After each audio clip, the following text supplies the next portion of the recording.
మీ business ఏదైనా మీ ఊర్లో promotion చేయాలంటే అది సుమన్ టీవీతోనే సాధ్యం. ఇప్పుడే సంప్రదించండి.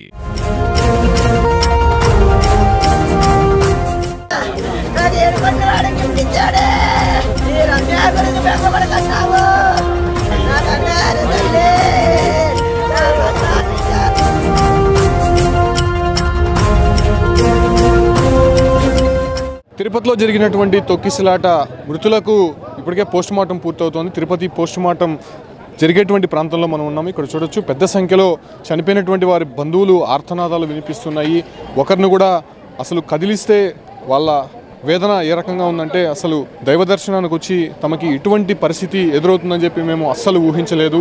అయితే ఈ దుర్ఘటనలో 6 మంది చనిపోయినటువంటి నేపథ్యంలోనే దాదాపు 30 మందికి పైగా ఇప్పటికే ఆసుపత్రిలో చికిత్స పొందుతున్నారు. మనం చూస్తున్నాము ఏదైతే తమిళనాడుకు చెందినటువంటి ఒక మహిళ మృతదేహాన్ని తరలిస్తున్నటువంటి దృశ్యాలు చూస్తూ ఉన్నాము. చాలా హృదయ విదారకమైనటువంటి దృశ్యాలు అయితే ఇక్కడ కనిపిస్తూ ఉన్నాయి. చాలామంది ఇప్పటికే హాస్పిటల్ వద్దకు చేరుకుంటున్నారు. మంత్రులతో పాటు ప్రజాప్రతినిధులు కూడా ఇప్పటికే ఇక్కడికి వచ్చినటువంటి నేపథ్యంలోనే చూడొచ్చు హాస్పిటల్ మొత్తం కూడా కిక్కిరిసిపోయినటువంటి పరిస్థితి మనం చూసాం. పోస్టుమార్టం వద్ద ఇప్పటికే ఒక ప్రక్రియ అనేది చాలా వేగవంతంగా జరుగుతోంది. దాంతోపాటు కూడా జరుగుతున్నటువంటి పరిస్థితిని ఉన్నటువంటి అధికారులు అందరూ కూడా నిశితంగా పరిశీలిస్తున్నటువంటి దృశ్యాలు చూస్తూ ఉన్నాము. చూడొచ్చు బంధువులకు సంబంధించి ఎక్కువ సంఖ్యలో ఇక్కడికి చేరుకున్నారు. నిన్న జరిగినటువంటి తొక్కిసలాట తర్వాత అసలు ఎవరు చనిపోయారు, ఎవరు హాస్పిటలైజ్ అయ్యారు అనే విషయాలు కూడా కనుక్కోలేనటువంటి పరిస్థితి నెలకొంది. సో అటువంటి సిచ్యువేషన్లోనే ఎక్కువ మంది కూడా ఇక్కడ కనిపిస్తున్నటువంటి దృశ్యాలు మనం చూస్తున్నాం. చాలామంది బంధువులు కూడా ఇక్కడ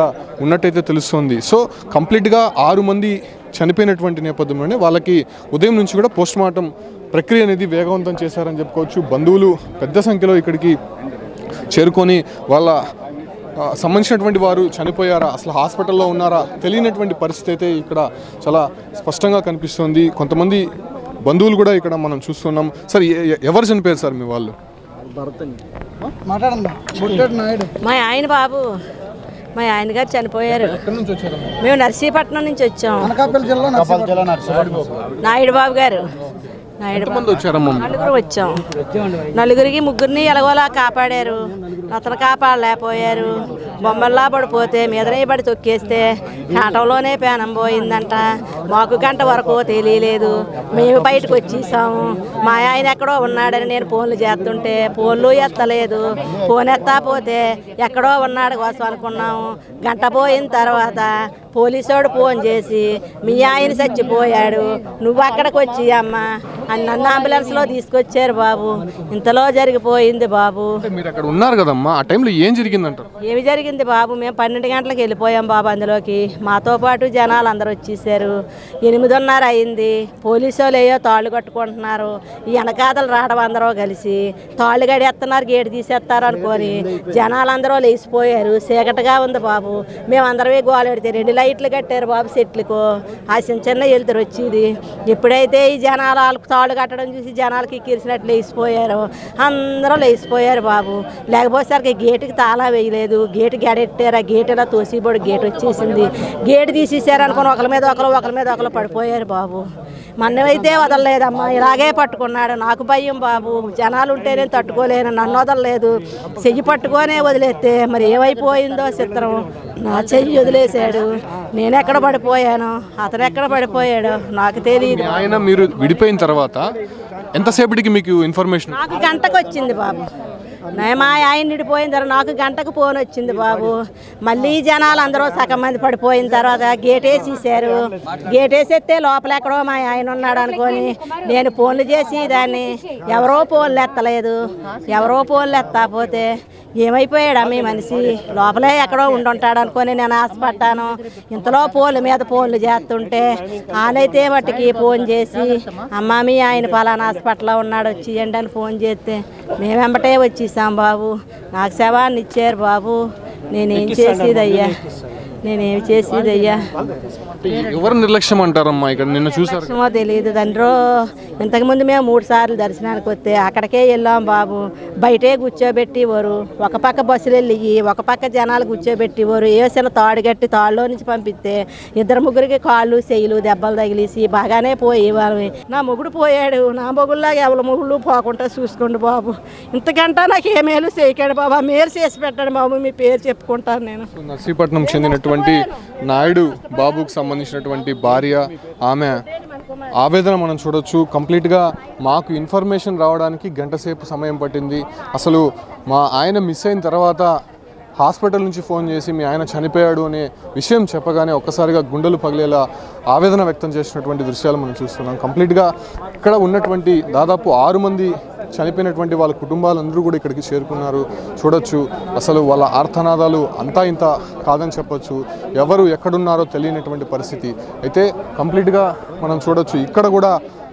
ఇక్కడ కూడా చాలామంది వాళ్ళకి సంబంధించినటువంటి వాళ్ళు మనం చూడొచ్చు. అంటే నిన్న జరిగిన తర్వాత అసలు తమ వారు ఏమయ్యారు, చనిపోయినారని చెప్పి కొంతమంది ఇన్ఫర్మేషన్ ఇస్తున్నారు. దాంతోపాటు కూడా కొంతమంది చికిత్స పొందుతున్నారు, తీవ్ర గాయాలని తెలుస్తున్నారు. అసలు మా వాళ్ళు ఉన్నారా లేదా అనే ఇన్ఫర్మేషన్ కూడా కరెక్ట్గా ఇవ్వనటువంటి పరిస్థితి. అంటే కంప్లీట్గా ఒక డిఎస్పీ ఆధ్వర్యంలో అక్కడ బందోబస్తు ఏర్పాటు చేశారు. సో ఆ బందోబస్తు నిర్లక్ష్యం కారణంగానే చాలా నెగ్లెక్ట్గా ఉన్నారు అనే విషయాలు మాత్రం చెప్తున్నారు. ఉదయం నుంచి కూడా తమని క్యూలోకి పంపించిన తర్వాత ఎవరు కూడా తమని పట్టించుకోలేదు. అయితే కంప్లీట్గా వాళ్ళని కూడా మేము అక్కడి నుంచి మిస్ అయ్యాము. మిస్ అయిన తర్వాత చాలామంది కూడా అక్కడ తర్వాత పట్టించుకున్నటువంటి నాదుడి అక్కడ కనిపించలేదని కూడా చెప్తున్నారు. ఇక్కడ చూడొచ్చు, మార్చురీ వద్ద బంధువులు పెద్ద సంఖ్యలో చేరుకున్నాడు. ఇప్పటికే కొన్ని మృతదేహాలకి పోస్టుమార్టం పూర్తయింది. మరికొంతమందికి పోస్టుమార్టం నిర్వహించేందుకు అన్ని ఏర్పాట్లు కూడా చేసి ఉన్నారని చెప్పుకోవచ్చు. వీళ్ళు కూడా సంబంధించినటువంటి ఒక మనిషిని కోల్పోయారు. స్వామి, ఎవరు చనిపోయారు? మీ వాళ్ళు? మా ఆవిడండి. ఎన్ని గంటలకు వచ్చారు క్యూలో? మేము 5 గంటలకు వచ్చాం స్వామి.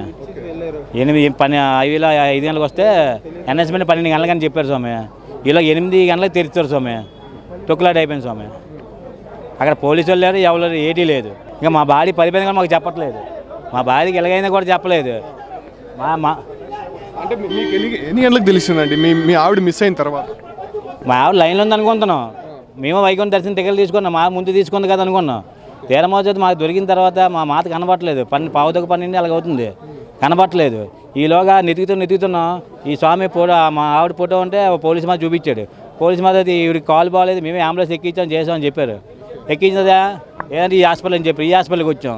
ఈ హాస్పిటల్కి వస్తే ఇక్కడ లోపల చెక్ చేసాం, లేదు. అక్కడ పక్కన ఏదో హాస్పిటల్ ఉందా, ఆటో గడి అక్కడికి వెళ్ళాం, అక్కడ ఏం లేదు. మళ్ళీ ఇప్పుడు బయటకు వచ్చిన తర్వాత మాకు వీడియో వచ్చింది మాట.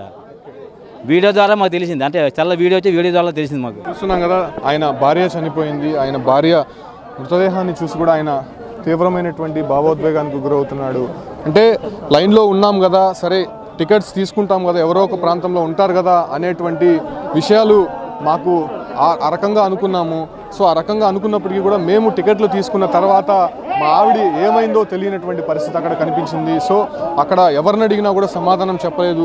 అయితే ఫైనల్గా ఇక్కడ వచ్చినటువంటి వీడియోలని, అదే రకంగానే మీడియాలో వచ్చినటువంటి వీడియోలను చూసి తమ భార్య అక్కడ ఉందని చెప్పి అప్పుడు గ్రహించాం మేము. సో అంతవరకు మాకు ఇన్ఫర్మేషన్ కూడా ఎవరు ఇవ్వనటువంటి పరిస్థితి అయితే కనిపించిందని చెప్పి కూడా ఆయన మాటల్లో మనం విన్నాము. సో ఇంతకుముందు ఒకరు చనిపోయినటువంటి వాళ్ళ మాటల్లో కూడా మనం విన్నాము. సో వీళ్ళకి సంబంధించి కూడా మరో వ్యక్తి కూడా చనిపోయినటువంటి దృశ్యాలు అయితే కనిపిస్తూ ఉన్నాయి. సో కంప్లీట్గా తిరుపతి రుయా మార్చురీ వద్ద కొంత హృదయ విదారకమైనటువంటి అంశాలు ఇక్కడ కనిపిస్తూ ఉన్నాయి. చాలామంది కూడా ఇక్కడికి వచ్చి రోధిస్తున్నారు. చాలామంది కూడా ఇక్కడ ఆవేదన అయితే వ్యక్తం చేసినటువంటి పరిస్థితి అయితే కనిపిస్తుంది. భక్తులు అనేక మంది కూడా స్వామివారిని దర్శించుకోవాలి, వైకుంఠ ద్వార దర్శనం చేసుకోవాలి అనే ఆతృతతో తిరుపతికి వచ్చారు. దాదాపు 3 రోజుల పాటు 1,20,000 టికెట్లను జారీ చేసేందుకు టీటీడీ కూడా అటు సన్నద్ధమైంది. దానికి సంబంధించి కూడా ఎన్నోసార్లు రివ్యూ చేసింది. అనేక సందర్భాల్లో మీటింగ్స్ పెట్టుకున్నారు. అయినప్పటికీ అక్కడ కంప్లీట్గా మేనేజ్మెంట్ అనేది లోపం కారణంగా ఇటువంటి ఘటన అయితే చోటు చేసుకున్నట్టయితే స్పష్టంగా తెలుస్తుంది. ఎవరున్నారమ్మా మీ వాళ్ళు? మాట్లాడలేనటువంటి పరిస్థితి. కనిపిస్తోంది. ఇక్కడ చూడొచ్చు అసలు తమ వారు ఏమయ్యారో తెలియనటువంటి పరిస్థితిలో నిన్నంతా ఉన్నారని చెప్పుకోవచ్చు.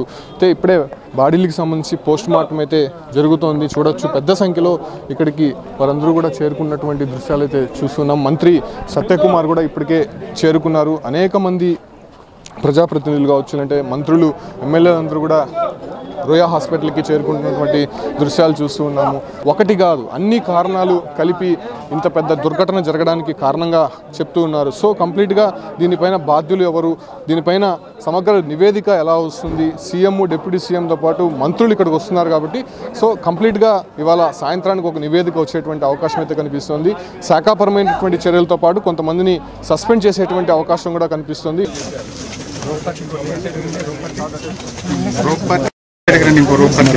2000 మాట్లాడతారనుకున్నారు, 2500 ఎన్కరేజ్ చేశారు. What is the instructions you have given for the administration? నువ్వు డిప్యూట్ చేసినప్పుడు లోకల్ కంజెషన్ లేదు సార్, వాళ్ళు పీస్ఫుల్గా కూర్చునే ఉన్నారు. బట్ వదిలేటప్పుడు మాత్రమే అది కంట్రోల్డ్గా వదలకపోవడమే అయిపోయింది సార్. ఇక్కడ లోకల్ కంజెషన్ ఒకసారి ఇక్కడ ఇదే న్యూ ప్లేస్ కదా, బీ క్లియర్. న్యూ ప్లేస్ తీసుకొచ్చి పెట్టినప్పుడు you must have dos and don'ts. మరి ఎక్కడ అమలు చేశారు మీరు? ఎవడైతే ఒక ఆఫీసర్ ఇక్కడ పంపిస్తారో చెప్పి పంపించాలి కదా, అవన్నీ చేసాం సార్. డిఎస్పీకి రిటర్న్గా ఇచ్చారా? ఏమి ఇచ్చారు? కాపీ నాకు. అక్కడ ఉన్నటువంటి వారు నిర్లక్ష్యంగా వ్యవహరించారని చెప్పి భక్తులే నేరుగా చెప్తున్నారు. నిన్న పోలీసులపైన ఫైర్ అయినటువంటి దృశ్యాలు అయితే చూసాం. సో వీటన్నిటిపైన కూలంకుషంగా చర్చించిన తర్వాత తదుపరి చర్యలు అనేది ఉండబోతుందని చెప్పి కూడా ఇప్పటికే ప్రభుత్వం నుంచి వస్తున్నటువంటి వాదనగా చెప్పొచ్చు.